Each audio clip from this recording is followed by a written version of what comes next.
Ang kwentong ito ay nangyari sa isang biyahe sa tren pauwi sa probinsya noong Pasko. Lihim kong pinainom ng tubig ang isang lalaking nakaposas na nakaupo sa malapit. Nang huminto ang tren sa istasyon, may isiningit siyang isang pirasong papel sa aking bagahe. Hindi ko inakala na babaguhin nito ng lubusan ang aking buhay pagkatapos.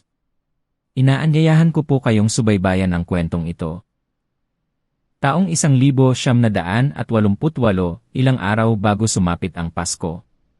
Ang pambansang tren na tumatakbo mula sa istasyon ng Tutuban sa Manila patungo sa Bicol ay unti-unting umuusad ng mabigat sa mga riles. Nakaupo akong nakabaluktot sa pinakamagulong sulok ng bagon ng mga pasahero, katabi mismo ng pader sa labas ng pinto ng palikuran. Ang paligid ko ay isang magulong pinaghalong ingay at amoy na marahil hindi ko malilimutan sa buong buhay ko. Ang tsub-tsub ng makina, ang maingay na pagkiskis ng mga gulong na bakal sa riles na sumasabay sa iyak ng mga bata.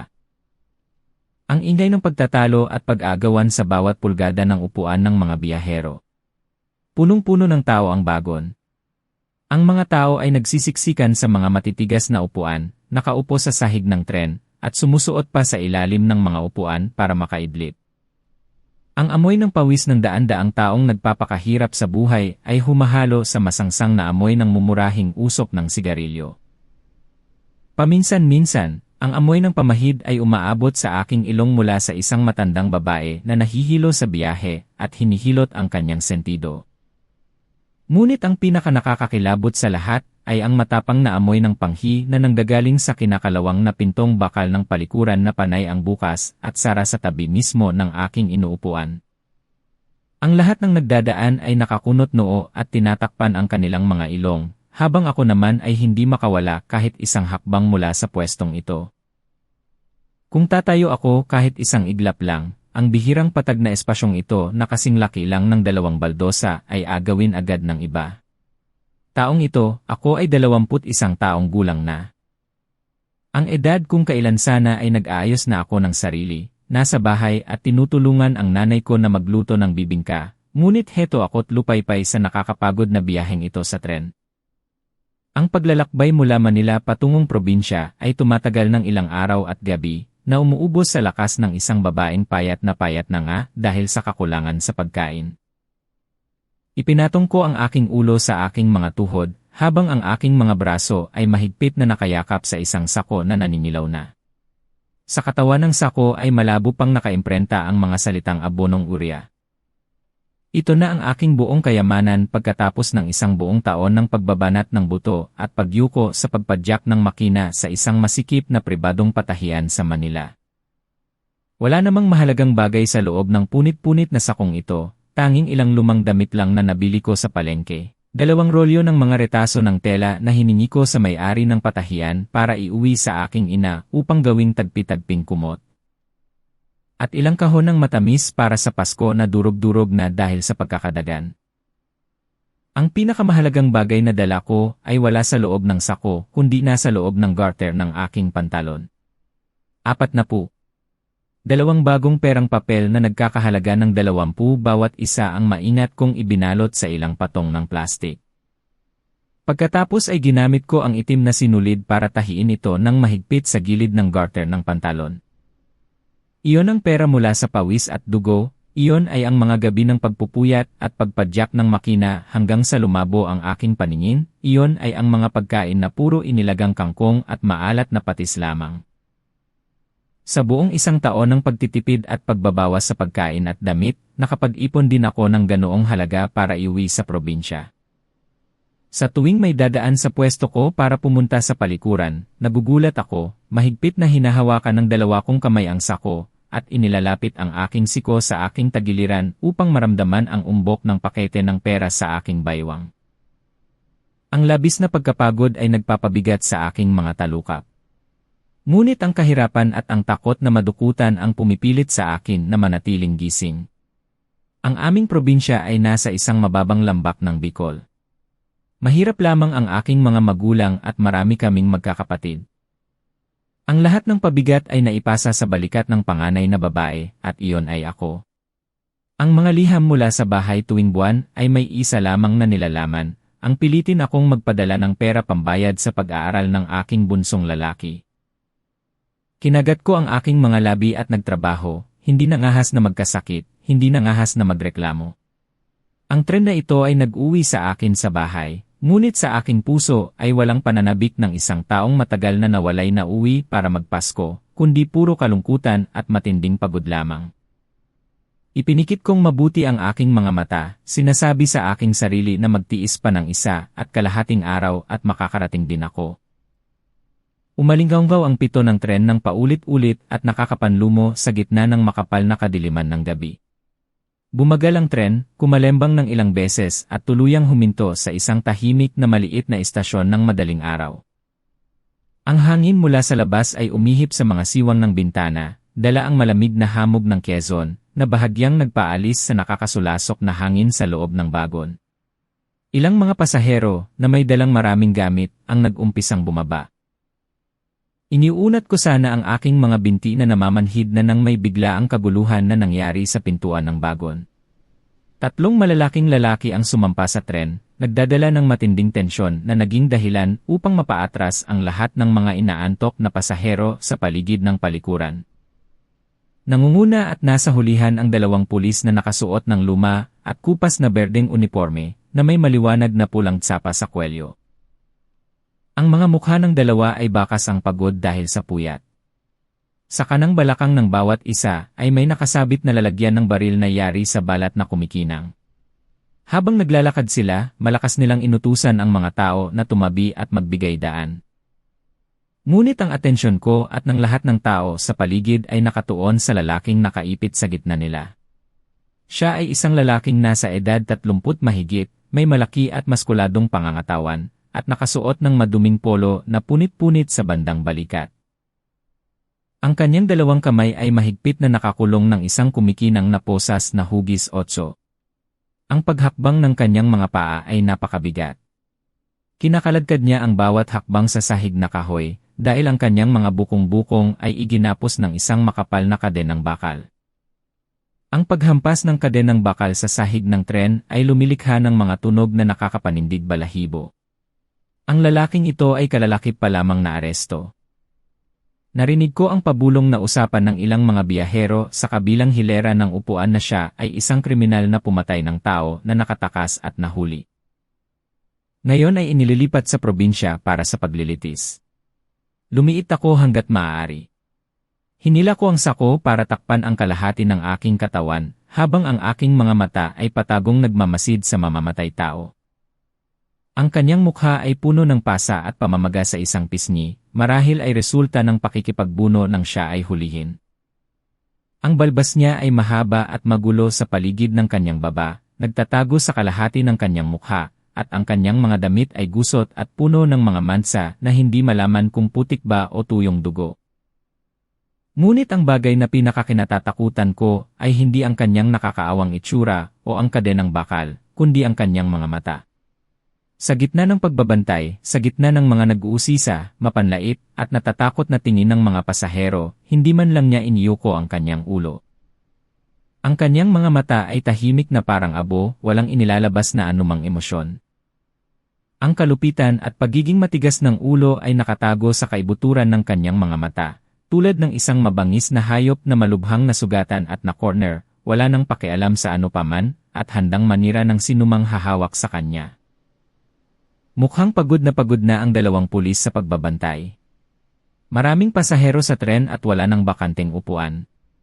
Ang matandang pulis na nangunguna ay itinuro ang sulok ng pader sa tabi mismo ng lababo ng palikuran. Wala pang 2 dipa ang layo mula sa inuupuan ko. Pinuwersa nilang umupo ang lalaki sa sahig. Pagkatapos ay kinuha ng nakababatang pulis ang susi at tinanggal ang isang bahagi ng posa sa kamay nito, inikot sa isang bakal na tubo ng tubig na kasing laki ng pulso ng matanda, at saka muling ikinandado. Ganito na lang na nakakulong ang lalaki sa sulok ng tren. Ang malaking katawan nito ay hirap na nakayuko. Kumuha ng mga lumang dyaryo ang 2 pulis, inilatag ito sa sahig sa may daanan, at naupo sa bakal na harang. Ang kanilang pagdating ay nagpabigat sa hangin sa paligid ko. Walang sinumang nangahas na magsalita ng malakas. Pati ang mga bata ay tinakpan ng bibig ng kanilang mga ina upang hindi umiyak. Nakaupo ako na isang di pa lang ang layo sa pumatay. Ang puso ko ay kumakabog ng malakas sa aking dibdib. Sa buong buhay ko na umiikot lamang mula sa mga kawayanan ng aming baryo hanggang sa patahian, hindi pa ako nakakaharap ng isang kriminal na may mabigat na kasalanan. Dali-dali kong ipinikit ang aking mga mata, nagkunwaring tulog, at nanalangin na matapos na kaagad ang biyaheng ito. Patuloy sa pagtsubtsug ang tren sa pagtawid nito sa mga tuyong bukirin ng Quezon. Nakabukas ang mga bintana para salubungin ang hangin, ngunit ang matinding init ng araw tuwing tanghali na tumatama sa yero ay ginawang parang isang nagbabagang pugon ang bago ng tren. Ang init mula sa napakaraming tao sa loob ay umaakyat ng labis, at ang pisikal na pagkapagod ay unti-unti nang nagpapabagsak sa lahat. Ang dalawang pulis na nagbabantay ay isinandal ang kanilang mga likod sa pader ng bagon, at ang kanilang mga ulo ay patuloy na tumatango dahil sa matinding pagod. Ang lalaking nakaposa sa tubo ng tubig ay nanatiling tahimik at hindi gumagalaw sa parehong posisyon mula pa kaninang umaga. Ibinaba niya ang kanyang ulo sa kanyang mga tuhod, paminsan-minsan ay kumakalampag ang kadena sa kanyang paa kapag sinusubukan niyang umiba ng pwesto para maibsan ang pangingalay. Mukhang pinabayaan siyang gutom at hindi nabigyan ng maiinom sa loob ng isang araw at isang gabi mula nang siya ay maaresto. Pagdating ng hating gabi, humupa na ang lahat ng ingay at tanging ang tunog na lamang ng makinang bumabasag sa hangin ang naririnig. Ang lalamunan ko ay hapdi ng hapdi dahil sa pagkain ng panis na bibingka noong hapon. Maingat kong ipinasok ang aking kamay sa loob ng sako, kinapa at kinuha ang berdeng kantin ng militar na gawa sa aluminyo. Ito ay isang alaala na iniwan ng aking tito na pumasok sa militar. Ginamit ko ito bilang lalagyan ng tubig na dala ko sa tren. Dahan-dahan kong inikot ang takip ng kantin. Itinaas ito at uminom ng isang lagok ng maligambam na tubig na natitira sa loob. Ang pagdaloy ng tubig sa aking lalamunan ay nakapagpagising sa akin. Sa sandaling iyon, narinig ko ang tunog ng nahihirapang paghinga mula sa madilim na sulok. Lumingon ako at nakita kong nakatingala na ang lalaki. Sa ilalim ng aandap-andap na dilaw na ilaw ng bagon, kitang-kita ko ang kanyang mga labi na bitak-bitak at bumubuo ng malalalim na guhit, at may nagbabadyang sariwang maitim na dugo. Ang kanyang lalamunan ay patuloy na napapalunok sa sobrang desperasyon. Ang kanyang mga mata na kaninang umaga ay tahimik na parang abo, ngayon ay mahigpit na nakatitig sa kantin na hawak ko. Hindi na ito ang mga mata ng isang malupit na mamamatay tao, kundi isang pinakapangunahing pagmamakaawa para sa buhay ng isang taong labis na pinahihirapan ng matinding uhaw. Napanginig ako at dali-daling ibinaba ang lalagyan ng tubig at itinago ito sa aking likuran. Sinasabi ng aking isipan na dapat akong lumayo sa kanya. Siya ay isang kriminal, isang malamig na mamamatay tao. Paano kung gumawa siya ng masama? O paano kung magising ang dalawang pulis at makitang nakikipag-ugnayan ako sa bilanggo, baka akusahan nila akong kasabwat. Nang maisip ko yon, inilayo ko ang aking paningin. Ngunit ang kanyang paos na paghinga ay patuloy na umaalingaungaw at pumuputol sa pandinig ko. Ang uhaw ay sumasakal sa kanya. Nang makita ko ang kanyang nakakaawang kalagayan, biglang pumasok sa isip ko ang larawan ni Rosa. Si Rosa ay kasamahan ko sa pabrika ng patahian. Nakahiga siya sa kama sa ibaba mismo ng akin. Noong nakaraang tag-araw, nang ang init sa Manila ay parang apoy, pinilit kami ng may-ari na mag-overtime at hindi pinayagang uminom ng tubig. Si Rosa ay na-heatstroke at labis na nauhaw hanggang sa tuluyan siyang bumagsak sa mismong mesa ng makinang panahi. Nang buhatin namin siya para dalhin sa emergency room, huli na ang lahat. Namatay siya dahil sa pagputok ng ugat sa utak dahil sa labis na pagkapagod at dehydration. Ang maputlang mukha ni Rosa noong siya ay nalagutan ng hininga ay patuloy na bumabagabag sa akin. Ang mga tao sa mundong ito ay kayang mabuhay ng ilang araw na walang pagkain, ngunit paano mo makakayanan kung walang tubig? Ang lalaking ito, kahit gaano pa kabigat ang kanyang kasalanan, kahit malapit na siyang humarap sa parusang kamatayan, sa kasalukuyan siya ay isa pa ring tao na naghihingalo dahil sa uhaw. Ang pagtatalo sa aking isipan ay tumagal ng ilang minuto. Sa huli, gumawa ako ng isang pinakabaliw na desisyon na nagawa ko kailanman. Hinubad ko ang aking manipis na jacket. Sumulyap ako sa matandang pulis na nakayuko at humihilik ng pantay. Umusog ako palapit sa sulok ng lababo. Ginamit ko ang aking kaliwang kamay para buksan ang laylayan ng aking jacket bilang isang kurtina na haharang sa paningin mula sa daanan. Ang kanang kamay na may hawak na kantin na bukas na ang takip ay inabot ko sa lalaki. Bahagyang natigilan ang lalaki nang makita niyang kusa akong lumapit. Ang dalawa niyang kamay ay mahigpit na nakaposa sa tubo ng tubig sa may baywang niya. Napakaikli ng distansya ng kadena ng posas, kaya hindi niya maiunat ang kanyang kamay upang kunin ang kantin. Naunawaan ko ang kanyang sitwasyon. Ang mga kamay ko ay nanginginig ng husto, ang malamig na pawis ay tumutulo at bumabasa sa aking mga palad. Umusog pa ako ng kalahating hakbang at yumuko. Ang maaasim na amoy ng pawis at ang masangsang na amoy ng putik mula sa kanya ay tumama sa aking mukha. Pinigilan ko ang aking takot at buong tapang na inilapat ang bibig ng kantin na aluminyo sa kanyang nagbibitak-bitak at nagdudugong mga labi. Ibinuka niya ang kanyang bibig at kinagat ang bibig ng kantin. Dahan-dahan kong itinaas ang ilalim ng kantin, at ang maligambam na tubig ay dumaloy sa kanyang lalamunan. Lumulok siya ng sunod-sunod na may pagkasabik, ngunit tila nauunawaan ang sitwasyon.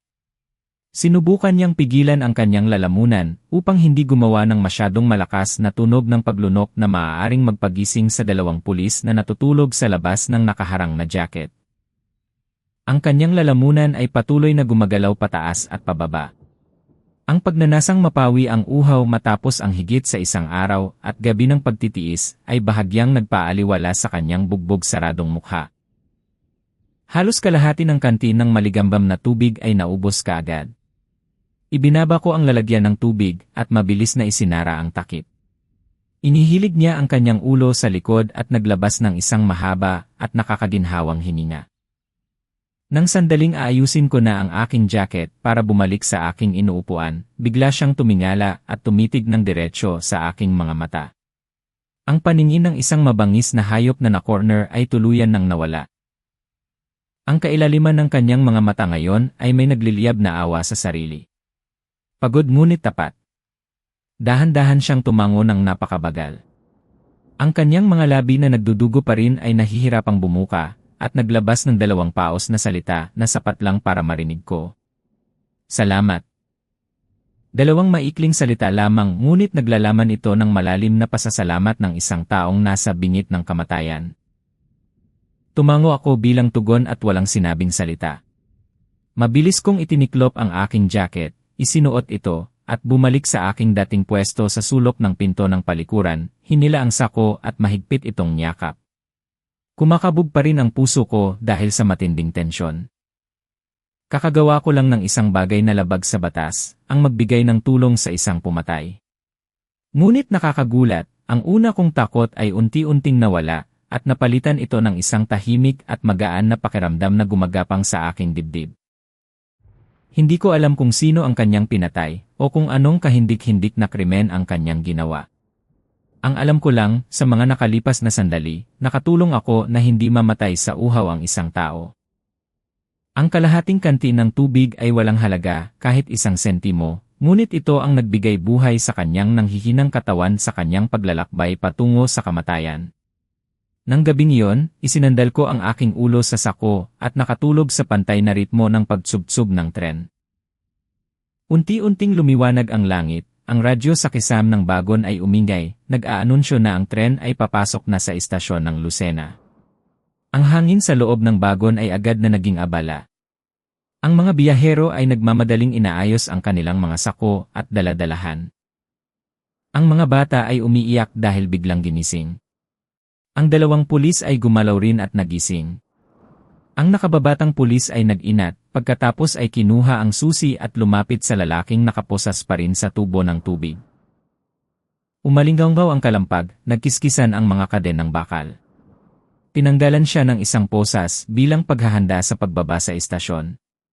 Sa oras na ito, parami ng parami ang mga pasaherong nagkukumpulan patungo sa pinto ng bagon, bawat isa ay gustong maunang makababa. Isang matandang lalaki na may pasan na malaking lalagyan sa balikat, na may dalawang basket na kawayan sa magkabilang dulo na puno ng mga buhay na manok at itik, ang sumingit malapit sa pwesto ko. Ang espasyo ay napakasikip kaya ang mga basket ay patuloy na tumatama sa pader ng bagon. Sa mismong sandaling iyon ng kaguluhan, ang lalaking may kadenang bakal ay biglang bumangon. Parang isang hayop na nauuhaw sa dugo, isinipa niya ng napakalakas ang aking sako ng bagahe. Napakalakas ng sipa, dagdag pa ang mabigat na kadenang bakal kaya nagkapunit-punit ang sako. Ang mga lumang damit, mga retaso ng tela, at ilang kahon ng matamis para sa Pasko ay nagkalat sa sahig ng tren. Bago ko pa man maintindihan kung ano ang nangyari, sumugod na siya paharap para dapaan ang aking mga bagahe. Mabilis na kumilos ang dalawang pulis, sinugod nila siya at idiniin ng mahigpit ang kanyang balikat at leeg sa sahig na kahoy. Sa gitna ng kaguluhan at pagkatakot na iyon, nang samantalahin niya ang sandali ng pagbagsak sa ibabaw ng aking bagahe, nakita ko siya na nag-uunat ng kanyang katawan at itinungo ang kanyang leeg ng mabilis. Iniluwa niya ang isang maliit na bagay mula sa kanyang bibig na nahulog sa gitna ng tumpok ng aking mga damit. Agad pagkatapos nito ay nagtaas siya ng boses at nagmura ng malakas. "Hoy bata, nakaupo ka dyan at humaharang sa daan. Buwisit, mag-ingat ka nga sa dinadaanan mo." Ang kanyang paos na boses ay umalingaungaw sa buong sulok ng bagon. Lumayo ang mga pasahero at nagbulungan. Ang ilang mga tao na nakatayo sa malapit ay nagturo at nagsabing ang mamamatay tao na malapit ng mamatay ay gumagawa pa rin ng katarantaduhan. Nakaupo ako sa sahig, labis na nalungkot hanggang sa tumulo ang aking mga luha at sumambulat ang lahat ng pagod na naipon sa mahabang panahon. Nanginginig akong yumuko at pinulot ang bawat retaso ng tela, ang bawat lumang damit at isinilid muli sa sakong punit-punit na. Habang nagpupulot ay pinupunasan ko ang aking mga luha. Malinaw na kagabi lang ay pinainom ko siya ng tubig. Bakit napakalupit ng pagtrato niya sa akin ngayong umaga? Ang paglaban ng lalaki ay mabilis na nakontrol ng dalawang pulis. Hinawakan nila siya sa kilikili at magaspang na hinila pa tayo. Ang matandang pulis ay humihingal, ginamit ang kanyang manggas para punasan ang pawis sa kanyang noo at lumingon sa akin nang may pagkaawa upang magpayo. "Pagpasensyahan mo na, Ineng." Ang taong ito ay desperado na kaya nangangagat na lang bigla. "Ayusin mong mabuti ang iyong mga gamit at umuwi ka na sa probinsya para magpasko." Pagkasabi noon ay sumenyas siya sa kasamahan niya para itulak ang mamamatay tao patungo sa pinto ng tren. Muling umalingaw-ngaw ang nakakabinging ingay ng bakal, at mabigat na bumagsak sa bawat baitang ng hagdang bakal. Mahigpit kong niyakap ang punit na sako, nakatayo sa gilid malapit sa pader ng palikuran, at sinubukan kong lunukin ang aking mga hikbi.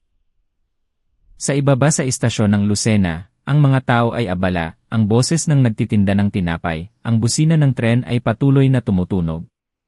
Nang sumayad ang dalawang paa ng lalaki sa sementadong sahig ng istasyon, bigla siyang huminto. Sa kabila ng mga taong nagsisiksikan na may buhat na bagahe, ibinaling niya ang kanyang ulo at tumingin ng diretsyo sa bagon upang hanapin ang pwesto kung saan ako nakatayo. Sa sandaling magtagpo ang aming mga mata, ako ay natigilan.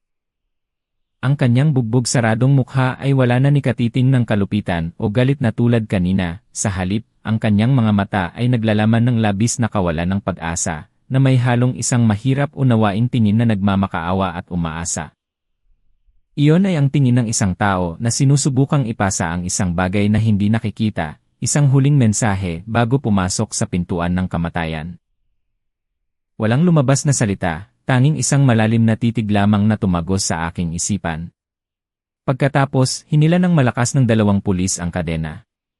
Ang lalaki ay naglakad ng pasuray-suray, unti-unting nawala sa makapal na karamihan ng tao at naglaho sa loob ng istasyon ng pulis. Nakatayo lang ako roon na parang napako sa lupa, at ang isip ko ay ganap na blanko. Muling umusad ang tren at umalis sa istasyon ng Lucena upang magtungo sa Bicol. Sa natitirang bahagi ng biyahe, ang kakaibang tingin na yon ay nakatanim ng mahigpit sa aking isipan. Ang pagkalito at pag-usisa ay nagkahalo kaya hindi ako makatulog. Mayroon akong pakiramdam na may kakaiba sa sipa na yon kaninang umaga, ngunit hindi ako nangahas na buksan ang sako para suriin sa gitna ng maraming tao. Pagsapit ng hapon ng sumunod na araw, nakarating na ako sa mababang kapatagan ng Bicol, at ang matinding lamig ng mga araw bago magpasko ay bumabalot sa lahat. Ang hangin mula sa hilaga ay umiihip sa mga bukid na hindi pa nakakabawi, tumagos sa aking manipis na jacket na nagpapatigil sa akin. Kinakaladkad ko ang aking punit na sako at naglakad sa maputik na kalsada pauwi. Ang kubo ng aking pamilya na gawa sa nipa at kawayan ay lumitaw sa likod ng kawayanan. Pumasok ako sa bakuran at sumigaw para ipaalam na nakauwi na ako. Ang sumalubong sa akin ay hindi isang mainit na pagkain o ang magiliw na ngiti ng aking mga magulang. Ang tatay ko ay nakaupo sa may bintana, hinihitit ang kanyang tabako ng malakas, nagbubuga ng makapal na usok habang nakatingin ng walang kislap ang mga mata. Ang nanay ko naman ay umahon mula sa kusina, nanlalamig ang mukha at walang bakas ng kadalakan. Lumapit siya at hinablot ang sako mula sa aking mga kamay. Kinaladkad ito sa loob ng bahay at naghanap ng mga pasalubong. Nang makita na tanging ilang retaso ng tela at mga durog na kahon ng matamis lang ang nandoon, dumura ang aking ina sa lupa at nagsimulang magreklamo at magmura. Pinalaki kita pero ganito lang, isang buong taon kang nagtrabaho at ang dinala mo lang pag-uwi ay ang mga basurang ito. Kung walang pera, paano natin pakakasalan ang kapatid mo? Nakayuko ako, balak ko sanang kunin ang 40 na itinago ko sa garter ng aking pantalon para ibigay sa kanya, ngunit bigla niyang ibinaba ang boses niya at nagbitiw ng isang malupit na salita. Napag-usapan na namin ng tatay mo, si Mang Berto na magkakarne sa kabilang baryo ay kalulungkot lang dahil namatay ang asawa at gusto kanya. Tumanggap na ako ng 100 na dot mula sa pamilya nila. Pagkatapos ng 3 araw ng Pasko, lumipat ka na roon para tumira. Ginamit ko na ang pera para maayos ang mga kailangan ng iyong nakababatang kapatid na lalaki. Hindi mo na kailangang pumunta sa Manila para manahi. Tanggapin mo na lang. Si Mang Berto na magkakarne ay isang lalaking manginginom na mas matanda sa akin ng 2 taon. Kilala siya sa pagiging marahas, binubugbog ang kanyang unang asawa hanggang sa malaglag ang bata at mamatay.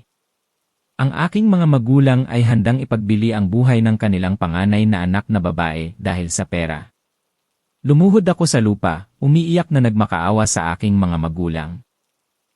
Lumingon ang tatay ko, ipinagpag ang abo ng kanyang tabako, at binitawan ang isang malamig na salita na ang mga anak na lumalaki ay kailangang pasanin ang mga problema ng pamilya, iyon na ang napagdesisyonan at hindi na pwede pang sumuway.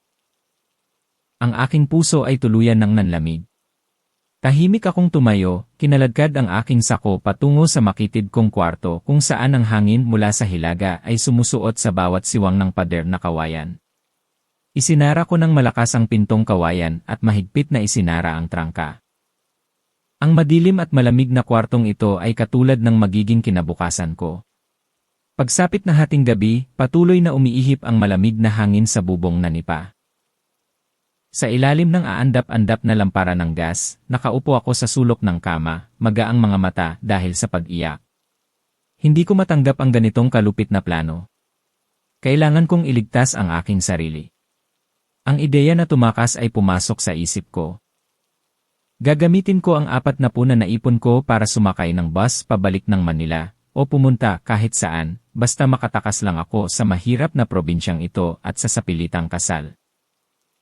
Binuksan ko ang bunganga ng sako, maingat na inilabas ang bawat lumang damit para ayusin ang aking bagahe.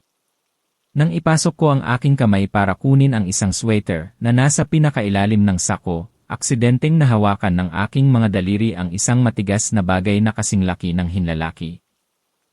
Nagulat ako at agad inalis ang aking kamay, nararamdaman kong may mali. Inilabas ko ang bagay na yon sa ilalim ng malabong ilaw. Ito ay isang maliit na rolyo ng plastik, na sa labas ay puno ng mga natuyong at nagbabalat ng itim na mansa ng dugo. Agad na iniugnay ng aking isipan ang kakaibang bagay na ito sa sadyang ginawang gulo sa istasyon ng Lucena, kasama ng matinding nagmamakaawang tingin at ang mabilis na kilos ng kamay ng lalaking nakakadena. Kumabog ng mabilis ang puso ko. Lihim akong sumilip sa siwang ng pinto para makita kung tulog na ang aking mga magulang. Ang pantay na hilik na umaalingaw mula sa labas ng bahay ay nagbigay sa akin ng kapanatagan. Ginamit ko ang aking mga kuko para maingat na tuklapin ang bawat manipis na patong ng plastik. Natuklap ang plastik at nahulog sa kumot, sa loob ay lumitaw ang isang maliit na piraso ng foil, ang uri ng foil sa loob ng pakete ng sigarilyo na mumurahin. Ang busot na foil ay inunat ng medyo hindi maayos. Sa ibabaw nito ay walang tinta, kundi puno ng mga magulong salita na isinulat gamit ang isang maitim na kayumangging likido. Isang likido na siguradong hinala kong dugo ng tao. Ang sulat kamay ay nanginginig at nagmamadali ngunit maaari pa ring mabasa. Inilapit ko ang piraso ng foil sa lamparan ng gas, pinigil ang hininga at binasa ang bawat salita. Ang nilalaman nito ay parang kidlat na tumama sa aking mga tainga, nagbubukas ng isang nakakagulat na katotohanan at humihila sa akin sa isang sugal na babago ng lubusan sa aking buhay. Ang lalaking iyon ay talagang nag-iwan sa akin ng isang napakalaking sikreto. Inilapit ko ang piraso ng foil sa lamparan ng gas, pinigil ang hininga at binasa ang bawat salita. Ang nilalaman nito ay talagang isang matinding paglindol na humila sa akin sa isang daan na kahit sa aking pinakabaliw na panaginip ay hindi ko kailanman naisip. Ang busot na foil ay inunat ng medyo hindi maayos, puno ng mga magulong salita na resulta ng matinding pagsisikap ng manunulat. Kahit nanginginig at nagmamadali ang sulat, nakikita pa rin ng malinaw ang bawat salita. Isang malansang amoy ang pumasok sa aking ilong. Walang duda, ang buong huling sulat na ito ay isinulat gamit ang dugo ng tao. Kung sino man ang makapulot sa papel na ito, pakiusap iligtas mo ang aking pamilya. Ako po ay si Ramon, nakagawa ako ng krimen na pagpatay. Ang walang hiyang manager ng pabrika ay ibinulsa ang lahat ng bonus ng mga manggagawa para sa pagtatapos ng taon. Ang asawa ko ay may malalang sakit sa bato at naghihintay na lamang ng kamatayan. Pinuntahan ko ang bahay niya at nagmakaawa na ibalik ang perang pinaghirapan ko para pambili ng gamot sa asawa ko, ngunit minura lang niya ako at pinabugbog ng matindi. Na-corner ako at wala na akong ibang paraan, kaya sinaksak ko siya hanggang mamatay gamit ang isang kutsilyo doon mismo upang mabawi ang 1,000 kong pera. Alam ko na dahil nakapatay ako, ang buhay ay kabayaran sa buhay. Bago ako tumakas at hulihin ng mga pulis, palihim kong itinago ang pakete ng pera. Ibininaon ko ito sa ilalim ng isang matandang puno ng balete. Ang puno ng balete na ito ay tumutubo malapit sa bakod ng pabrika ng tela sa Laguna, sa likod mismo ng isang inabandonang dambana na walang nag-aalay. Pakiusap sa makakakuha ng sulat na ito, paghirapan mong puntahan ang lugar na iyon at hukayin ang pera. Mangyaring dalhin ang 600 sa tirahan ng mga manggagawa para hanapin ang babaeng nagngangalang Lita at maliit na anak na babae na nagngangalang Nena para iligtas ang kanilang buhay. Ang natitirang 400 ay ibibigay ko sa taong magandang loob bilang pasasalamat sa kalahating kantin ng maligambam na tubig sa nakatakdang biyahe ng tren. Kung kukunin ng tao ang lahat ng pera at hindi ililigtas ang aking asawa at anak, sa kabilang buhay magiging demonyo ako at babalikan ko ang taong iyon para kunin ang kanyang buhay. Matapos mabasa ang mga duguang salitang iyon, nanginig ng husto ang aking mga kamay at nabitawan ko ang piraso ng foil sa banig. Isang matinding takot ang bumalot at sumakal sa aking dibdib. Lumalabas na ang gulo sa istasyon ng Lucena kaninang umaga ay isang drama lang na pinaghirapang buuin ng lalaking nagngangalang Ramon. Ginamit niya ang masikip na espasyo, gumawa ng palusot na sipain ang aking bagahe at sumigaw upang kunin ang atensyon ng mga pulis. Ang totoong layunin ng marahas na pagkilos na iyon ay upang mailihis ang kanilang atensyon at makagawa ng isang mabilis na sandali para palihim na ihulog ang foil na naglalaman ng napakalaking sikretong ito sa loob ng aking sako. Ang nagmamakaawang tingin at desperasyon niya bago siya hilahin pababa sa istasyon ng tren ay ang huling habilin ng isang taong malapit nang humarap sa kamatayan. Pinili niya ako, isang estranghero na nag-alay ng buhay para bigyan siya ng kalahating kantin ng tubig para ipagkatiwala ang buhay ng kanyang pamilya. 1,000. Ibinulong ko ang napakalaking numerong iyon at naramdaman kong pinapawisan ng malamig ang aking noo. Ito ay isang halaga na higit sa inaakala ng isang mahirap na mananahing katulad ko. Sa panahong ito na mahirap ang pera, ang 40. 40 ay isa ng malaking kayamanan na kailangan kong pagbayaran ng isang buong taon ng pagbabanat ng buto, pagpadyak sa makina, at pagtitiis ng gutom hanggang sa pumayat ako ng husto. 1,000 ay makakabili na ng malaking lupain sa aming probinsya. Pwede rin itong magamit bilang puhunan sa pagbubukas ng isang malaking tindahan ng tela sa mismong Divisoria sa Manila. Sapat na ang halagang iyon para tuluyang baguhin ang madilim na kapalaran ng sinumang makakita nito. Ngunit kasama ng malaking yaman na iyon ay isang nakamamatay na panganib. Ito ay perang nanggaling sa dugo ng isang pumatay ng tao. Ang paghahanap sa perang ito ay katumbas ng pagtalon sa nag-aapoy na apoy. Paano kung binabantayan ng mga pulis ang lugar? Paano kung may mga sindikato rin na nakakaalam at nag-aabang sa inabando ng dambana? Ang malupit na sumpa sa dulo ng sulat ay patuloy na umiikot sa aking isipan. Ang mabigat na pagkabagabag, bawat salita ay parang kutsilyong nakaukit ng malalim sa aking utak. Dali-dali kong pinulot ang piraso ng foil, inikot ito pabalik sa plastik ng buong pag-ingat, at palihim na itinago sa garter ng pantalon ko katabi ng naipon kong 40. Nang buong gabing iyon, pabaling-baling ako at hindi makapikit. Patuloy sa pagngangalit ang hangin hilaga sa labas ng pader na kawayan, nagdadala ng nakakapasong lamig. Ngunit sa aking puso sa oras na ito ay may nabubuong isang malakas na bagyo, libu-libong beses na mas matindi. Habang lumalalim ang gabi, ang espasyo sa loob ng kwarto ay naging tahimik na nakakapanindig balahibo. Nakahiga akong nakabaluktot sa loob ng manipis at punit-punit kong kumot, nakatitig sa kisam na puno ng sapot ng gagamba. Ang aking isip sa ngayon ay isang magulong pinaghalong takot, kasakiman, kawalan ng pag-asa, at maging pagiging makatao. Ang 200 ng buhay ay malinaw na nakikita sa aking mga mata, at alinman sa dalawa ay puno ng kadiliman at panganib. Kung itatapon ko itong sulat ng dugo at tatanggapin na manatili sa probinsya, ang aking kapalaran ay tiyak na. Pagkatapos ng 3 araw ng Pasko, kailangan ko nang dalhin ang aking mga damit sa bahay ni Mang Berto na magkakarne para maging pangalawang asawa. Kilalang-kilala ko kung anong klaseng tao si Mang Berto. Kilala siya sa pagiging laging amoy murang alak at hilaw na karne buong taon, at ang kanyang ugali ay marahas at itinuturing ang mga babae na parang basura. Ang una niyang asawa ay malupit na binugbog hanggang sa malaglag ang bata at namatay dahil sa labis na pagdurugo sa mismong kama ng ospital.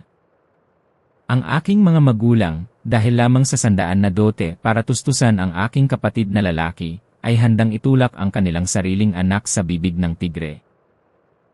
Ang buhay ko ay magtatapos sa mga bugbog at pagkabaon ng aking kabataan sa likod ng madilim na kawayanan kasama ng isang manginginom. Sa pag-isip sa ganitong hinaharap, mas gugustuhin ko na lang mamatay para matapos na. Ngunit kung susundin ko ang mga panuto sa sulat para pumunta sa Laguna at hanapin ang pera, haharapin ko ang hindi mabilang na hindi inaasahang panganib. Ang paglalakbay mula Bicol hanggang Laguna sa gitna ng malamig na araw bago magpasko ay lubhang mahirap at mapanganib. Paanong ang isang inosenteng probinsyanang katulad ko ay palihim na makakapunta sa inabandonang dambana sa kalagitnaan ng gabi upang magnakaw ng ganitong kalaking pera? Paano kung wala na ang pera roon? Paano kung may nakakuha na nito o kung hinarangan na ng pulis ang lugar? At ang pinaka-nakakakilabot sa lahat ay ang sumpa ng nahatulang kriminal. Ang takot sa multo ni Ramon na babalik para maningil ng buhay kung sakaling mabigo ako sa kanyang habilin ay nagpapawis ng malamig sa aking noo sa kabila ng matinding lamig. Ipinikit ko ang aking mga mata, sinusubukang iwaksi ang mga negatibong kaisipan. Agad-agad, ang larawan ng mga nagbibitak-bitak at nagdudugong labi ng lalaki sa tren ay malinaw na nagbalik sa aking isipan. Naalala ko ang sandaling itinaas niya ang kanyang ulo, sabik na lumunok ng maligambam na tubig, ngunit sinusubukan pa ring pigilan ang ingay dahil sa takot na madamay ako. Naalala ko ang pagod ngunit tapat na tingin mula sa kaibuturan ng kanyang puso nang ibulong niya ang salitang salamat. At higit sa lahat, ang dahilan kung bakit siya nakapatay. Hindi siya isang walang-awang kriminal na pumapatay para magnakaw ng walang dahilan. Siya ay isang mahirap na taong naipit sa sitwasyon, itinaya ang buhay para bawiin ang perang pinaghirapan niya upang iligtas ang kanyang asawa na naghihintay ng kamatayan. Isinakripisyo niya ang kanyang sarili kapalit ng pagkakataong mabuhay ang kanyang mag-ina. Ang isang taong lubos na nagpahalaga sa kalahating kantin ng tubig mula sa isang estranghero at nagmahal sa kanyang pamilya ng higit sa sarili niyang buhay, tiyak na hindi ako lolokohin. Ang daing ng sakit ng kanyang asawa at ang iyak ng gutom ng kanyang anak ay tila umaalingaw sa aking mga tainga, nag-udyok sa aking kumilos. Lumipas ang gabi, ang pagtilaok ng mga manok mula sa ibabang baryo ay naghudyat na ang bagong araw ay magsisimula na. Bumangon ako mula sa kama, mahigpit na kinagat ang aking labi hanggang sa dumugo. Napagdesisyonan ko na, itataya ko ang buhay ko sa sugal na ito. Tutal, ang buhay ko ay itinulak na rin ng aking mga magulang sa kawalan ng pag-asa, wala na akong mawawala. Gagamitin ko ang eksaktong 40 na pinaghirapan ko bilang pamasahe papuntang Laguna. Kung mahuhukay ko ang pera, ako na ang magliligtas sa kanyang pamilya para sa kanya. At ang natitirang 400 ang magiging salbabida ko para makatakas ng tuluyan sa madilim na putikang ito. Ang pananabik para sa kalayaan at ang aking awa ay tuluyang tumalo sa kahinaan at takot sa aking puso. Sumikat na ang araw, ang liwanag ay tumagos sa mga siwang ng kawayang dingding at tumama sa aking mukha. Narinig ko ang mabibigat na yabag ng aking ina na umaakyat mula sa kusina. Padabog na binuksan ang pinto ng kwarto. Ibinaba ng aking ina ang isang mangkok ng malabnaw na lugaw na may matigas na kamote, ibinagsak ito sa bulok na mesang kahoy sa sulok ng kwarto. Bumangon ka na dyan at kumain. Pagkatapos ay itinupi niya ang manggas ng kanyang damit at sinabing, pumunta ka bukas kina Mang Berto para tumulong sa pagkatay ng baboy bilang paghahanda sa bagong taon. Subukan mo na ring masanay sa mga gawain bilang asawa niya. Nagbayad na sila ng buo para sa kasal, kaya huwag kang magtamad-tamaran. Bawat salitang lumabas sa bibig ng aking ina ay malamig at malupit na tumusok sa aking puso. Tiningnan ko ang lumamig na lugaw na may kamote sa katumingala upang tingnan ang babaeng nagluwal sa akin. Ang huling luha ng aking pagtitiis ay natuyo na kagabi pa. Sa unang pagkakataon sa loob ng 21 taon kong nabubuhay, tiningnan ko ang aking ina ng may malamig at matinding determinasyon sa aking mga mata. Nang walang sinasabing anumang salita, mabilis akong tumayo at naglakad patungo sa sabitan ng mga pinggan sa kusina. Kinuha ko ang mabigat na kutsilyong pangkarne na madalas gamitin sa paghiwa ng buto ng baboy, mahigpit na hinawakan ang hawakan nito at tumayo sa gitna ng pintuan ng bahay. Nagulat ang aking ina, umatras ng isang hakbang, at may bahid ng gulat sa kanyang mukha nang makita ang aking pagmamatigas. Kung pipilitin niyo akong pumunta sa bahay ni Mang Berto, magpapakamatay ako dito mismo sa bakuran para makita niyo.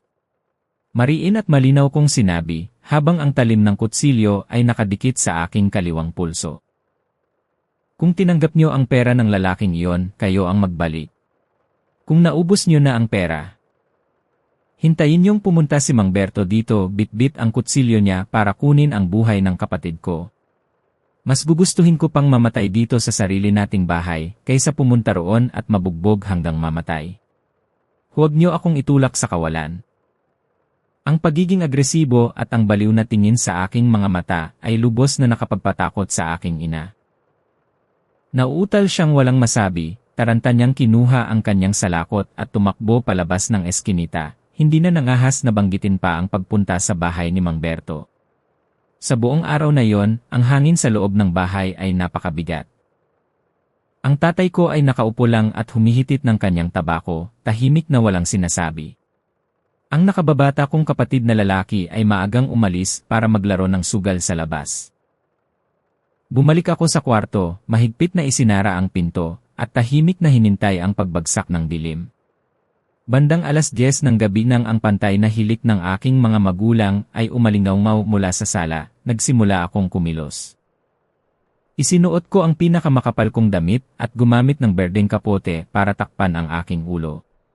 Maingat kong itinago ang paketeng may 40 at ang foil sa garter ng aking pantalon gaya ng dati. Sa huling pagtingin sa basa at madilim kong kwarto, wala akong naramdamang anumang panghihinayang. Dahan-dahan kong inalis ang trangka, sumingit sa makitid na siwang ng pinto, at lumabas sa gitna ng gabi. Umuulan ng mahina, umiihip ng malakas ang hilagang hangin, humahampas sa aking mukha. Ang malamig na tubig ng ulan ay tumagos sa manipis na kapote na nagpanginig sa akin. Tahimik akong naglakad sa maputik at madulas na kalsada. Ang tahol ng mga aso mula sa mga bahay sa magkabilang gilid ng daan ay hindi nakapigil sa aking determinadong mga hakbang. Naglakad ako ng mahigit 2 oras hanggang sa makarating ako sa malaking highway. Sa ilalim ng aandap-andap na dilaw na ilaw ng kalsada, nakatayo ako habang nanginginig sa lamig. Bandang 3:00 ng madaling araw, isang luma at maingay na bus na biyaheng hilaga ang dumating. Kumaway ako para pahintuin ang bus, at opisyal na nagsimula ang aking biyahe pa Laguna upang tuparin ang duguang pangako sa isang bilanggo. Ang lumang bus ay mabagal na umuusad sa highway, kasabay ng ingay ng makina at amoy ng usok. Umupo ako malapit sa bintana, paminsan-minsan ay kinukuskos ang aking mga braso para mainitan. Bandang takip silim na nang makarating ang bus sa industrial na lungsod ng mga pagawaan ng tela sa Laguna. Tahimik ang terminal, kakaunti lamang ang mga pasaherong nakasuot ng makakapal na jacket, nagmamadaling umuwi. Hinila ko pataas ang kwelyo ng aking kapote, maingat na naglakad sa ilalim ng napakalamig na gabi. Ang kalangitan ng industrial na lungsod ay madilim, natatakpan ng abong usok mula sa matataas na tsimenya ng pabrika. Kasunod ng mga detalyeng paulit-ulit kong binasa sa aking isipan mula sa sulat ng dugo, nagtanong-tanong ako kung saan ang daan patungo sa pabrika ng tela at sa lugar ng mga manggagawa. Ang masamang panahon ay naging dahilan upang mawalan ng tao sa lansangan, na nagbigay ng paborableng pagkakataon para sa aking lihim na paghahanap. Malapit ng maghating gabi, natagpuan ko ang pader ng pabrika na tuklap-tuklap na ang mga ladrilyo. Nakatago sa likod ng pader at natatakpan ng makapal na damo ang isang inabandonang dambana na walang nag-aalay ng insenso. Sa likod ng dambana ay may isang matandang puno ng balete na ang mga ugat ay nagkabuhol-buhol at malalim na nakabaon sa malamig na lupa. Ang puso ko ay kumakabog na parang lalabas sa aking dibdib. Ang lahat ng detalyeng isinulat ni Ramon sa sulat ay eksakto at nakakakilabot. Maingat kong sinuri ang aking paligid para matiyak na walang sumusunod sa akin. Pagkatapos ay lumuhod ako sa basang lupa at pumili ng pinakamalaking butas ng ugat na nakatago sa paningin. Ginamit ko ang aking mga kamay at isang tuyong sanga para hukayin ang putik. Ang matigas na lupa ng taglamig ay nagpapula at nagpadugo sa aking mga daliri dahil sa pagkikiskis sa mga ugat at bato.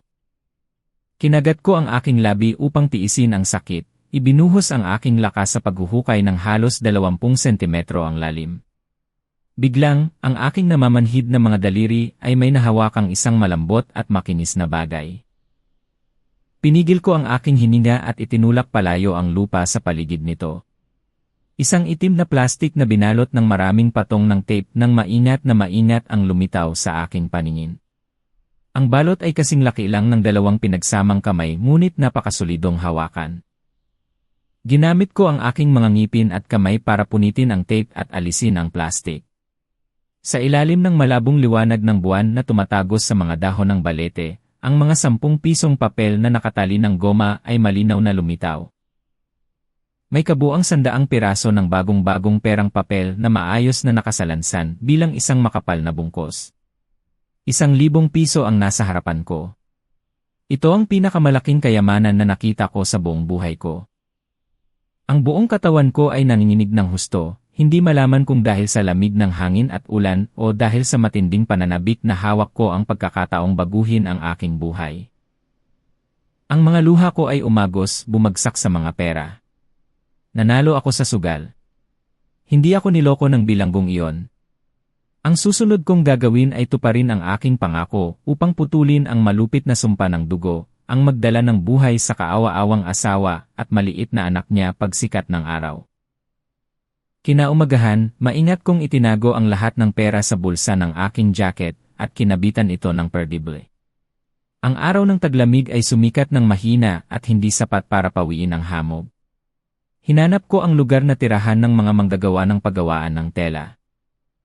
Ang mga bubong ng mga lumang bahay ay gawa sa yero, at ang mga pader ay natutuklap at nagpapakita ng berdeng lumot. Ang amoy ng maruming tubig sa kanal na nakatambak sa mga daanan ay masangsang. Tumigil ako sa isang maliit na tindahan ng sari-sari sa kanto at nagtanong sa matandang nagtitinda tungkol sa bahay ni Lita, ang asawa ni Ramon. Nang marinig ng matanda ang pangalan, nagbuntong hininga siya ng malalim. Ikinuwento niya na totoo ang ginawang pagsaksak ni Ramon sa manager para makuha ang pera pampagamot sa kanyang asawa. Ang pangyayaring ito ay ikinagulat ng buong komunidad nitong mga nakaraang araw. Ngayon ay nakakulong na siya, habang ang kanyang asawa ay naghihinalo at naghihintay ng kamatayan sa bahay, naiwan ang 5 taong gulang na anak na babae na walang nag-aalaga. Ang mga kapitbahay ay pare-parehong mahihirap, kapag natuyo ang pawis ay ubos na rin ang pera, kaya paminsan-minsan ay nakakapagbigay lang sila ng malabnaw na lugaw. Nang marinig ko ang mga salitang iyon, bumigat ang aking dibdib. Naglakad ako sa madilim at basang pasilyo patungo sa pinakadulong kwarto, tulad ng itinuro ng matanda. Ang pinto na gawa sa mumurahing kahoy na inaanay na ay bahagyang bukas. Dahan-dahan kong itinulak ang pinto at pumasok. Ang natatanging amoy ng murang halamang gamot na nasunog sa pagpapakulo ay tumama sa aking ilong. Ang espasyo sa loob ay napakaliit, madilim at magulo. Sa isang umuugang kahoy na kama malapit sa pader, isang payat at sakiting babae ang nakabaluktot sa loob ng napakanipis na kumot. Siya si Lita. Ang kanyang mukha ay naninilaw at napakapayat kaya umusli na ang kanyang mga buto sa pisngi, at ang kanyang mga mata ay pikit sa pagod. Ang kanyang paghinga ay putol-putol at mahina, parang isang kandila sa hangin. Sa kanto ng kusina sa malapit, isang napakapayat na 5 taong gulang na batang babae na nakasuot ng maikli at lumang sweater ang pilit na kinakayod ang inamag na tutong sa ilalim ng kaldero gamit ang isang aluminyong kutsara para isubo sa kanyang bibig at muyain. Ang tanawing iyon ay nagpaluha sa akin sa labis na awa. Tumikim ako at lumapit sa kama. Dahan-dahang iminulat ni Lita ang kanyang mga mata, ang kanyang pagod na tingin ay puno ng pag-ingat at paghihinala sa akin. Dali-dali ring ibinaba ng bata ang kutsara, tumakbo at nagtago sa likod ng kanyang ina. Kayo po ba si Lita? Galing po ako sa Baguio at pumunta rito para hanapin kayo dahil may mahalagang bagay. Sumagot si Lita nang may napakahina at walang lakas na boses. Ako nga si Lita, sino ka? Bakit mo kami hinahanap ng anak ko? Nakagawa kami ng malaking gulo at nakulong na siya, wala na kaming anumang mahalagang bagay sa bahay para ipambayad sa inyo. Mabilis akong umiling at dali-daling pinunit ang sinulid sa bulsa ng aking damit. Inilabas ko ang eksaktong 600 na binubuo ng 60 piraso ng 10 pisong papel at maayos itong inilagay sa tabi ng unan ni Lita. Ang paglitaw ng ganito kalaking halaga ng pera sa loob ng isang wasak na bahay ay nagpalaki sa mga mata ni Lita dahil sa gulat.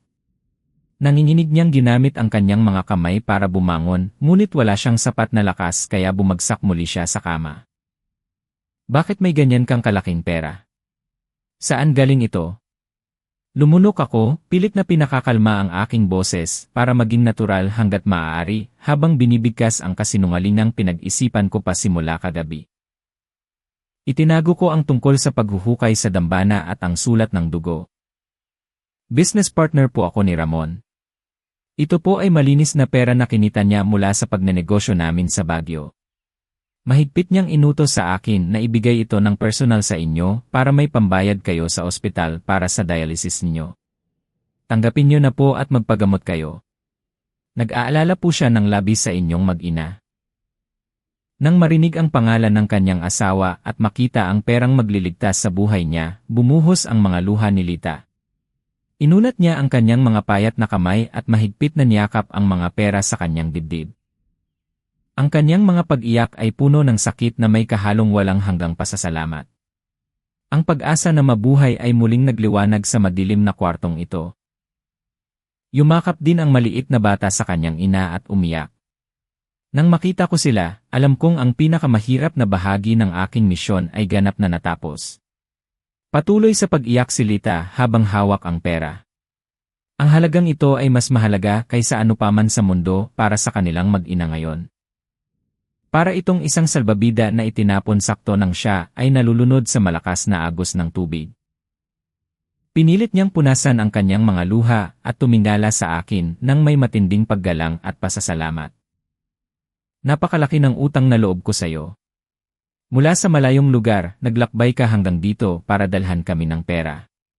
Sabihin mo sa akin ang iyong pangalan at address para sa hinaharap ay mahanap ka namin upang makabawi.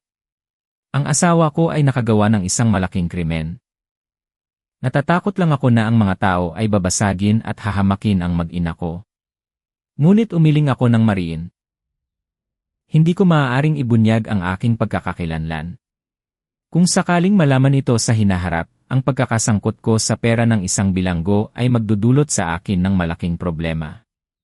Umatras ako patungo sa pinto, inabot at dahan-dahang hinaplos ang magulong buhok ng kaawa-awang si Nena. Huwag na po kayong magpasalamat sa akin. Gamitin niyo na po agad ang pera para magpagamot. Sikapin niyo pong mabuhay at palakihin ng maayos si Nena. Kung gusto niyo pong magpasalamat kayo sa kalahating kantin ng maligambam na tubig ni Ramon. Siya ang pinakamahusay na ama at asawa sa mundo. Pagkasabi nito, hinila ko pataas ang kwelyo ng aking kapote at buong determinasyong tumalikod at naglakad palabas ng pasilyo. Iniwan ko ang madilim na kwarto at ang nakatitig na silita. Ang hanging hilaga sa labas ay umiihip ng malakas, hinahampas ang malamig na patak ng ulan sa aking mukha, ngunit hindi na ako nakaramdam ng lamig. Nasa bulsa ko ngayon ang natitirang 400. Ito ang gantimpala sa aking katapangan, at ito rin ang patas na pagbabayad ng utang na loob mula sa lalaking nagngangalang Ramon. Hinawakan ko ang aking bulsa, naramdaman ko ang kakapalan ng 40 bagong perang papel. Para sa akin na yon, ang halagang ito ay isang napakalaking puhunan. Hindi lamang ito ordinaryong pera, ito ay gawa sa dugo, sa buhay, at bunga ng malupit na sakripisyo ng isang pamilya. Pinaalalahanan ko ang aking sarili, hindi ko pwedeng aksayahin o sirain ang dugong puhunan na ito. Naglakad ako ng diretsyo sa terminal ng bus sa Laguna. Nang walang pag-aalinlangan, bumili ako agad ng tiket sa pinakaunang bayahe pa Manila. Nagdesisyon akong hindi na babalik sa mahirap at walang pag-asang baryo sa Bicol. Bumuhay ang makina ng bus at umalis sa terminal. Pagtingin ko sa labas ng bintana, unti-unting lumiliit ang industrial na lungsod. Isinandal ko ang aking likod sa upuan, sa loob ko ay nag-umapaw ang isang kakaibang pakiramdam ng kapayapaan at katatagan. Ang lahat ng takot at kahinaan ng isang batang babae na tumakas sa bahay ay tuluyang nawala. Ang biyahe mula sa terminal na ito patungong Manila ay ang daan na magdadala sa akin sa isang bagong yugto ng aking buhay. Kung saan kailangan kong bumangon gamit ang sarili kong mga kamay at ang 400 piso na puno ng utang na loob. Sinalubong ako ng Manila sa nakakapasong init ng araw at sa nakasanayang maingay at mabilis na takbo ng buhay. Hindi tulad ng naging kalagayan ko bilang isang payat at naghihirap na manggagawa 1 taon na ang nakalipas. Sa pagkakataong ito, bumalik ako taglay ang kumpiyansa ng isang taong may kontrol sa sariling kapalaran. Pumunta ako ng diretsyo sa Divisoria, ang pinakaabalang sentro ng kalakalan noon. Gamit ang 400 bilang puhunan, umupa ako ng isang maliit at compact na pwesto, 2 metrong kwadrado lang, na matatagpuan sa kaibuturan ng palengke. Ang masikip na espasyong ito ang nagsilbing lugar para sa lumakong makinang panahi na binili ko ng mura, at siya ring naging lugar ko para matulog at magpahinga. Gabi-gabi akong nagtatrabaho na parang isang insekto na walang kapaguran.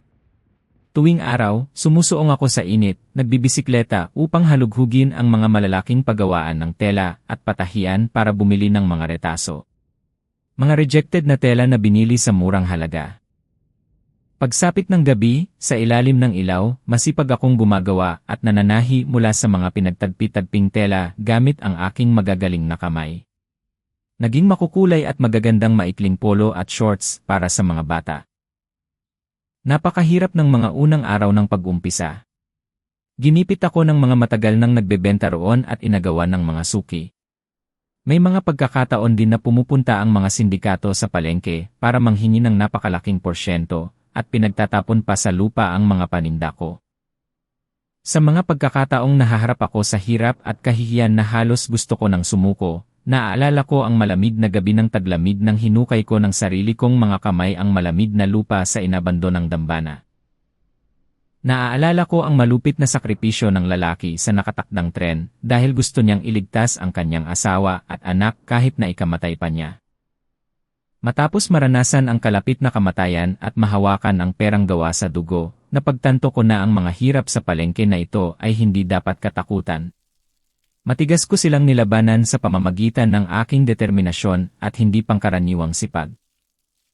Matibay ang tahi ng mga paninda ko at mura pa kaya unti-unting dumami ang mga bumibili at kumuha ng bulto mula sa iba't ibang probinsya.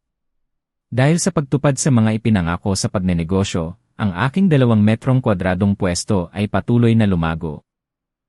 Nagsimula akong magpalaki, kumuha ng mga katulong sa pananahi, at nag-angkat ng mga dekalidad na tela mula sa ibang bansa para magdisenyo ng mga nakaistilong pormal na kasuotan at damit. Sa loob lamang ng ilang taon, mula sa isang mahirap na mananahi na tumakas sa probinsya, bumangon ako upang maging isang malaking supplier ng damit sa buong Divisoria. Ang aking bilis na makaangkop sa panahon at ang matibay kong katatagan na nahubog mula sa nangyari sa Laguna noon ay nakatulong sa akin na manindigan at patuloy na sumulong. Bawat pisong kinikita ko ay basa ng pawis at puno rin ng pagpapahalaga sa dating utang na loob. Sa pagtatapos ng dekada 90 at simula ng 2000, kasabay ng pag-unlad at pagiging bukas ng ekonomiya, ang aking negosyo ay lumipad na parang saranggola na nakatagpo ng hangin. Hindi na lamang ako umiikot sa pwesto sa Divisoria, kundi nakabili na ako ng malaking lupa sa Quezon City at nagtayo ng malaking pabrika na may daan-daang manggagawa. Naging isang matagumpay, mayaman at makapangyarihang direktor ako. Nagmamay-ari ng magagarang bahay at sasakyan. Ang marangyang buhay na ito ngayon ay hindi man lang pinangarap ng isang payat at mahirap na babae sa tren noon. Gayunpaman, ang balita tungkol sa aking yaman ay mabilis na umabot sa aking pamilya sa probinsya. Isang araw bago matapos ang taon, nagulat ang mga security guard na may isang grupo ng mga tao na nagpapakilalang pamilya ko at naghahanap sa akin. Naglakad ako papunta sa gate ng pabrika at natigilan nang makita ang aking mga magulang at si Mang Berto na magkakarne na nakatayo roon. Pilit at peke ang ngiti ng aking mga magulang. Samantala, dinuro ako ni Mang Berto at sumigaw sa mukha ko, maging mayaman ka Mang Boss ngayon, asawa pa rin kita. Tinanggap ng pamilya mo ang dot ko. Ngayon, nagpunta ako rito para kalagkarin ka pauwi. Agad namang sumang-ayon ang nanay ko at masamang sinabi. Tinanggap ko na ang pera nila. Tumakas ka na lang bigla, kaya iniiwan mo ba sa pamilyang ito ang utang mo? Ngayon kailangan mong maging responsable at ibalik sa kanila ang pera. Tiningnan ko ang 3 taong dating walang pusong nagtulak sa akin sa kamatayan, nang may malamig at walang emosyong mga mata. Ang lahat ng nakaraan kong pighati ay nagbalik, hindi na ako nakipagtalo, sumenyas lang ako sa aking sekretarya para maglabas ng isang malaking bag ng pera at itinapon ito sa semento sa harapan nila. Binabayaran ko ang buhay na ibinigay niyo sa akin gamit ang perang ito. Kunin niyo yan at lumayas na kayo rito agad. Mula ngayon, huwag na kayong magpapakita sa akin o magsasabing kapamilya ko kayo. Kung pupunta pa kayo rito para manggulo, tatawag ako ng pulis at ipapakulong ko kayong lahat. Nagkakagulo na, inutusan ko ang mga guard na isara ang bakal na gate, tuluyan ng pinutol ang anumang koneksyon sa walang puso kong pamilya sa probinsya. Kinuha nila ang pera at naglaho mula noon. Nang maayos na ang problema sa pamilya, ang aking puso ay muling bumaling sa pinakamalaking utang na loob sa buhay ko. Kahit abala sa trabaho at nabubuhay sa karangyaan, hindi ko kailanman nakalimutan ang imahe ni Lita at Nena sa Laguna. Regular, 2 beses sa isang taon, pinapagawa ko sa mga empleyado ng bangko ang mga papeles para magpadala ng malaking halaga ng pera sa pamamagitan ng post office sa eksaktong address ng mga manggagawa sa Laguna. Ang nakasulat na tatanggap ay si Lita, habang ang nagpadala ay nananatiling lihim. Kasabay nito, nakipag-ugnayan din ako sa lokal na pamahalaan upang magtatag ng isang lihim na scholarship fund para sagutin ang lahat ng gastos sa pag-aaral ng mga mahihirap na bata sa lugar na iyon. Maraming nagtatanong sa akin kung bakit hindi ko sila personal na bisitahin. Ngumingiti lang ako at nananatiling tahimik. Ang totoo, takot ako sa katotohanan. Natatakot ako na kapag bumalik ako sa madilim na kwartong iyon, baka marinig ko ang balitang hindi na nakaligtas si Lita o na ang batang nagdangalang Nena ay nawala na. Pinili ko na lang bumawi sa malayo. Itinuring ko itong paraan para bayaran ng interes ng utang na 400 noon at para mapanatili ang isang maliit na pag-asa na ang pamilya ng lalaking iyon ay nabubuhay ng maayos dahil sa isang maliit na kabutihang naitanim noong nakatakdang gabi ng taglamig. Noong Oktubre 2008, isang makasaysayang bagyo at baha ang nanalasa sa probinsya ng Cagayan. Paulit-ulit na ibinabalita ng radyo at telebisyon ang pagbaha, pagguho ng lupa, na kumitil sa buhay ng daan-daang tao. Ang konsensya ng isang taong nakaranas na rin ng matinding gutom at lamig ay nagtulak sa akin na may dapat akong gawin. Sa edad na 41, napagdesisyonan kong personal na hikayatin ang asosasyon ng mga negosyanteng kababaihan sa lungsod at kumuha mula sa sariling pondo ng kumpanya para mag-organisa ng isang malaking convoy para sa relief operation. Ang kabuang halaga ng mga relief goods at pera ay umaabot sa 10 milyong piso. Sa halip na ipaubaya ito sa mga empleyado, ako mismo ang nagsuot ng kapote at bota para patnubayan ang mga truck na puno ng mga relief goods, dumiretso sa sentro ng baha sa probinsya ng Cagayan. Ang bayahin ng relief operation ay napakahirap. Ang highway ay naputol sa maraming lugar dahil sa tubig baha. Kailangan naming umikot sa maputik na daan ng bundok na umaabot hanggang kalahati ng gulong. Pagdating ng gabi, umuusad ng paunti-unti ang mga sasakyan sa gitna ng napakalakas na buhos ng ulan.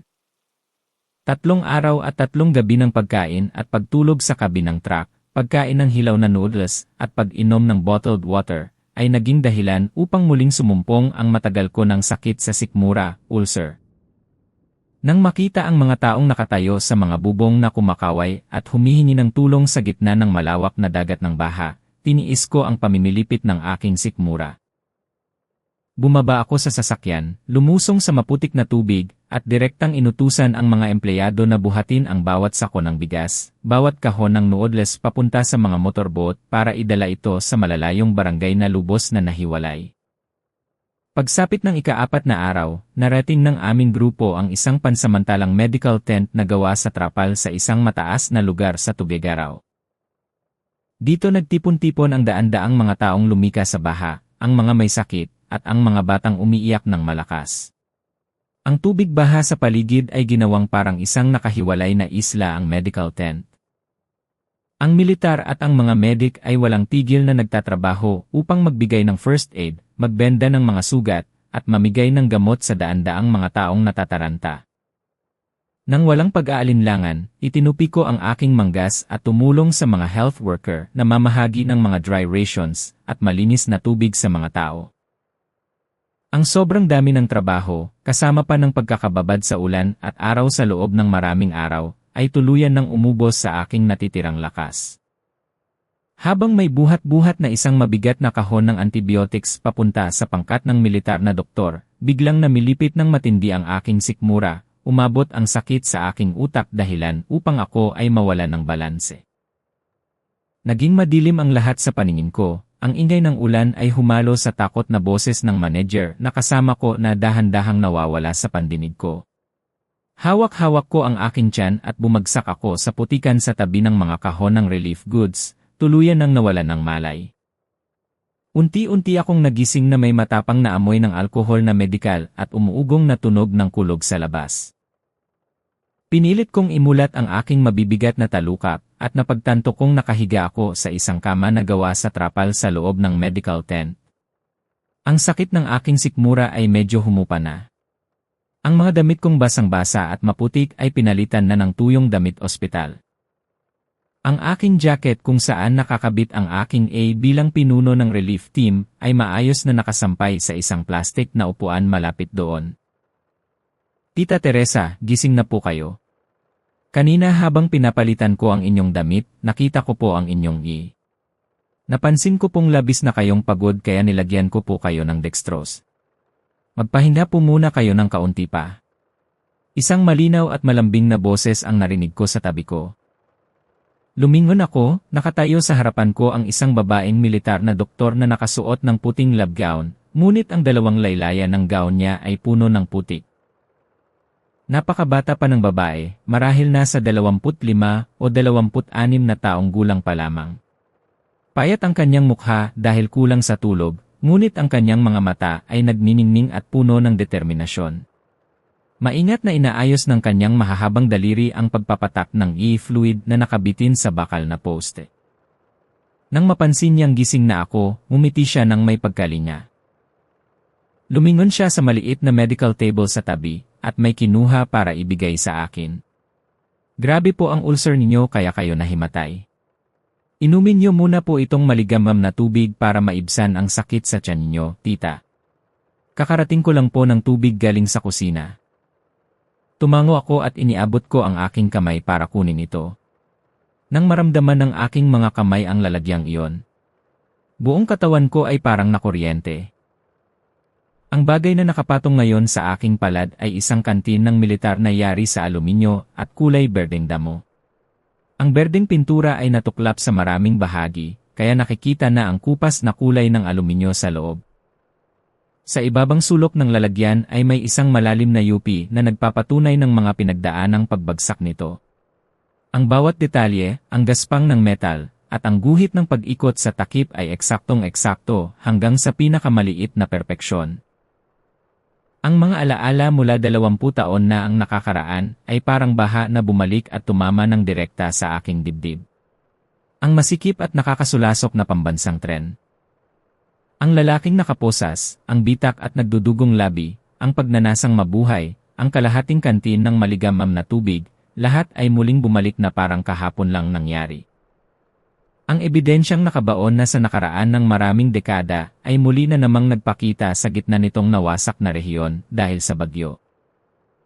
Ang puso ko ay kumakabog, itinaas ko ang kantin upang suriin ang ilalim nito. Ang liham ni na nakaukit gamit ang dulo ng isang patalim sa ilalim ng lalagyan ay naroon pa rin. Iyon ang kantin ng aking tiyuhin na naiwan, ang bagay na dinala ko noong gabing iyon ng pagtakas mula sa aking probinsya. Ang kantin na ito ay dapat sanay nasa madilim at basang kwarto sa paggawaan ng tela sa Laguna kasama ng 600 peso maraming taon na ang nakakaraan. Mahigpit kong hinawakan ang kantin. Ang aking mga kamay ay nanginginig ng husto na naging dahilan upang tumulo ang tubig sa kwelyo ng aking damit. Itinaas ko ang aking mga matang puno ng luha para titigan ang batang babaeng nasa aking harapan. Napako ang tingin ko sa maliit na plastic name tag sa kaliwang dibdib ng kanyang lab gown, nakasulat doon ng malinaw ang kanyang posisyon at pangalan, Teniente Nena. Ineng, saan ka nakatira? Bakit nasa iyo ang kantin na ito? Nanginig ang boses ko dahil sa matinding emosyon. Medyo nagulat si Teniente Nena sa aking pagkataranta. Dali-dali siyang kumuha ng tuwalya para punasan ang tubig sa aking kwelyo, at dahan-dahang sumagot, Tita, sa Laguna po ako nakatira. Nena po ang palayaw ko. Ang kantin na ito ang pinakamahalagang alaala ng aking pamilya.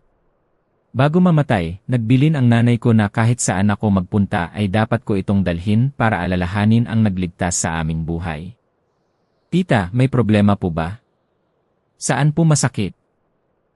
Ang mga salitang iyon ay parang bumasag sa matigas na harang ng aking puso. Nawala ang anumang agwat ng panahon at espasyo. Bumuhos ng tuluyan ang aking mga luha. Umiiyak kong tinawag ang pangalan ng kaawa-awang babae noon. Silita ba ang pangalan ng nanay mo? Kumusta na siya, Nena? Natigilan si Nena, nabitawan ang hawak na rolyo ng bandage. Tinitigan niya ako, ang kanyang mukha ay halong pagkalito at matinding pagkagulat. Ang mayaman at kilalang negosyanteng ito mula Manila na nagpunta dito para magbigay ng relief goods, ay alam na alam ang tunay na pangalan ng kanyang ina, at alam ang eksaktong nakaraan na palagi niyang itinatago. Paano niyo po nalaman ang pangalan ng nanay ko?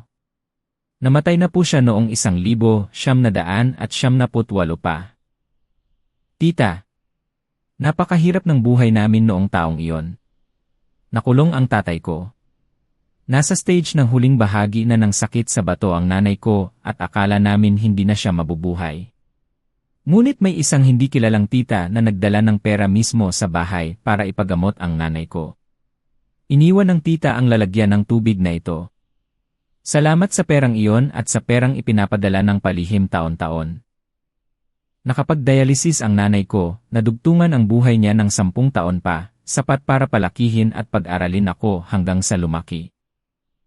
Ang pagiging military doctor ko po at ang pagliligtas ng buhay ng ibang tao ay para matupad ang hiling ng aking ina na makabawi sa lipunan.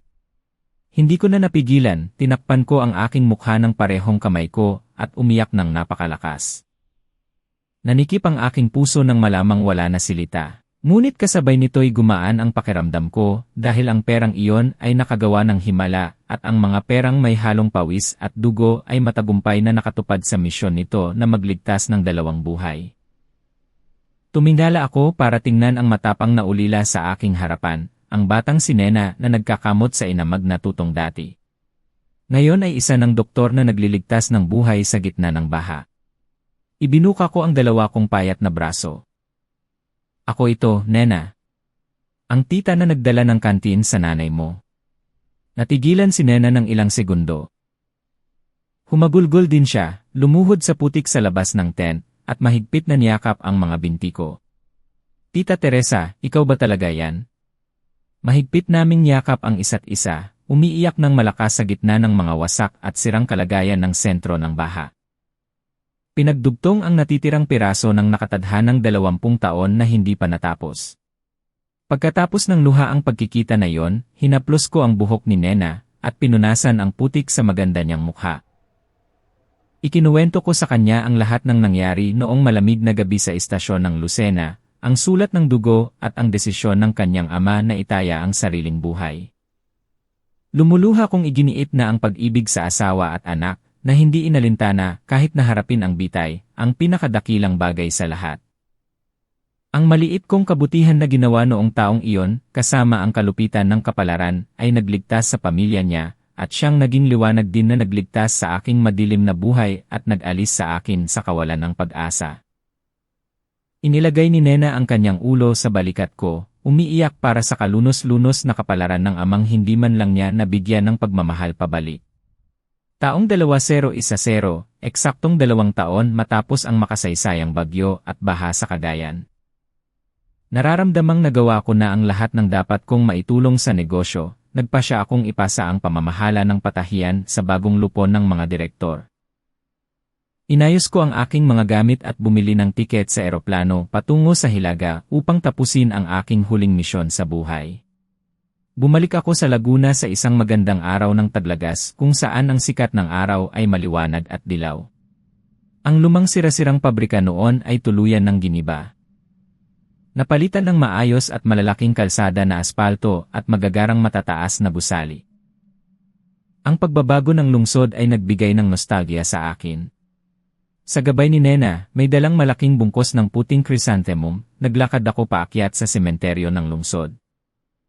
Dala-dala ang malamig na hangin, tumigil ako sa harap ng isang libingan na may 2 lapida, na maingat na binuo at gawa sa malinis na marmol. Nakaukit ang mga pangalang Ramon at Lita sa lapida. Ginamit ni Nena ang lahat ng unang sahod niya para ilipat ang mga buto ng kanyang mga magulang upang magkatabi rito sa lugar na ito. Ibinaba ko ang bungkos ng puting chrysanthemum sa gitna ng 2 lapida, nagsindi ng 3 insenso na may mabangong amoy. Ang manipis na usok ay lumipad sa hangin, itinataboy ang tahimik na atmosfera ng sementeryo. Tumayo ako at nanatiling tahimik sa harap ng kanilang puntod ng napakatagal na oras. Mula sa bulsa ng aking mamahaling damit, dahan-dahan kong inilabas ang lumang kantin ng militar na yari sa aluminyo na ibinalik sa akin ni Nena. Maingat kong inikot at binuksan ang takip mula sa nakatagilid na ilalim. Ibinuhos ko ang isang daloy ng malinis na tubig, binasa ng mabuti at pinatagos ito ng malalim sa ilalim ng lapida. Ang malamig na tubig ay humalo sa kayumangging lupa, parang pinapalamig ang 2 kaluluwa na dumanas ng napakaraming pagdurusa at trahedya sa kanilang buhay. Ramon, ang pautang na kalahating kantin ng maligambam na tubig noong araw na iyon sa pambansang tren. Ngayong araw ay nabayaran ko na ito ng buo, kasama ng interes nito. Ibinulong ko ang aking mga lihim na salita, habang ang aking mga labi ay bahagyang ngumiti ng maganda. Wala na ang takot at wala na ang mga pag-aalala. Ang puso ko sa oras na ito ay walang laman at magaan gaya ng isang puting ulap sa asul na kalangitan. Ginamit ko ang aking manggas upang punasan ang luhang malapit ng tumulo sa gilid ng aking mga mata, tumalikod at naglakad ng matibay patungo sa malaking daan. Ang sirkulo ng kapalaran na tumagal ng 22 taon, na nagsimula mula sa isang kalahating kantin na tubig ay tuluyan ng nagtapos ng kumpleto at payapa.